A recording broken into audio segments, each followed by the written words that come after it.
Fresh off the heels of the hit new Nickelodeon series, the Teenage Mutant Ninja Turtles are back with a new video game thanks to Activision and developer Redfly Studios. April has been kidnapped and it's up to the charismatic Leonardo, the tough-as-nails Raphael, the highly intelligent Donatello, and the fun-loving Michelangelo to rescue her and put a stop to Shredder and his evil plan. The game, while based in the same universe as the acclaimed new series running on Nickelodeon, set to resume with Season 2 this fall, looks far different visually. The first thing you'll notice is that the game takes a much more realistic approach, as opposed to the stylized look of the show that it's based on. As a result, it's difficult to determine just where in the show's timeline the game takes place. The entire game can be played either with one person, or you can play with one other person split screen, or with up to 3 others in seamless drop-in, drop-out style gameplay. Cutscenes play out in a narrated storyboard manner, which is a nice touch but at the same time allows for one of the game's biggest flaws to come through, the voice acting. It's not terrible by any means, but there's a lot of spots, especially near the beginning of the game, where it could have been better. Raph, do you think a tat would make me look tougher? Absolutely, Mikey. Ink is the key to outer toughness. And hey, maybe Dawn could go too and get a big heart that says April. Not listening to you, la la la la la la la. Another thing missing that would probably have remedied this problem is the cast from the show. That detail alone would have gone miles towards improving the game's lackluster dialogue performances. Some characters don't even sound remotely close to their counterparts in the show.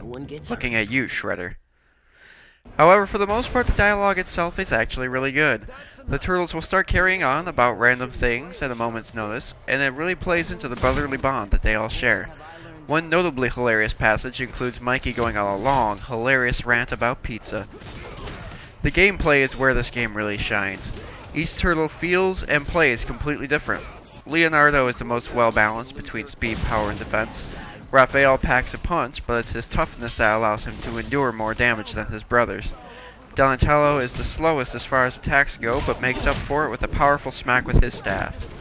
Michelangelo is the weakest of the bunch, but his speed more than compensates, allowing him to string together large combos with total ease. Forget it. Combat is very fluid, and there's enough depth in the variety of combos to attract even the most veteran of gamer.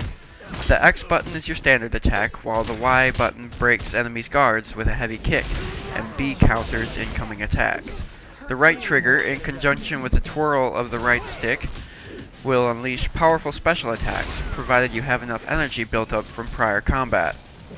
Once you've accumulated 10 hits in a combo, each turtle is able to unleash their Turtle Power Knockout, or TPKO move.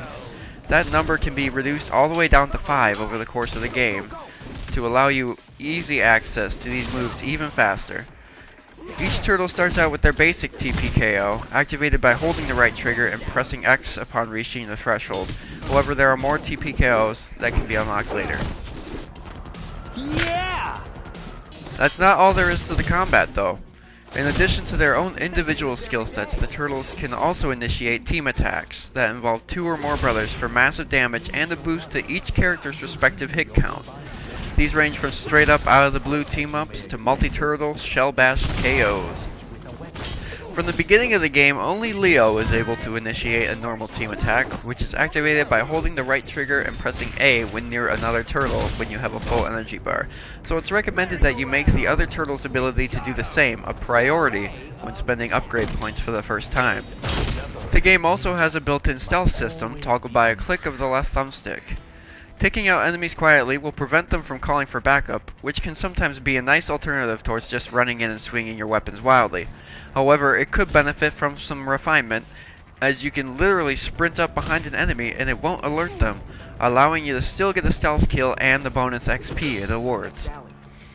There are various items scattered throughout the world for you to pick up and use in combat. They range from the turtle's favorite snack. Whoa, hold up. What?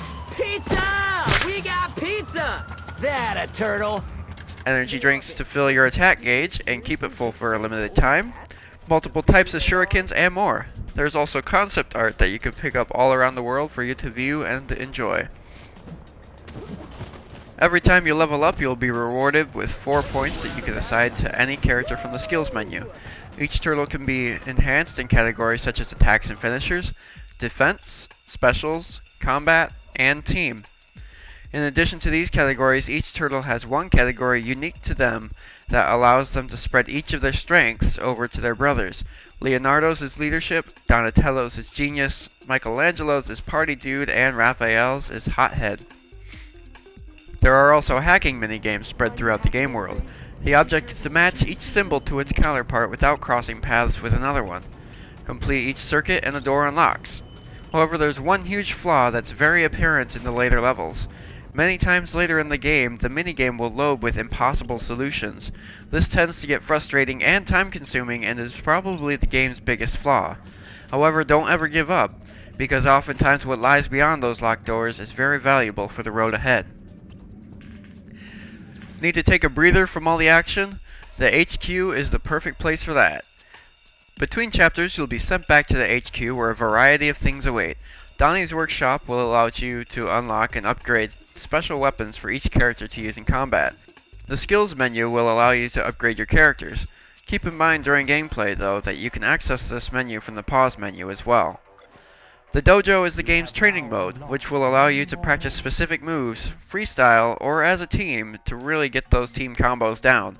I would recommend that as a beginner to spend at least a little bit of time learning how the turtles interact with each other, as that will make the actual gameplay all that much more rewarding.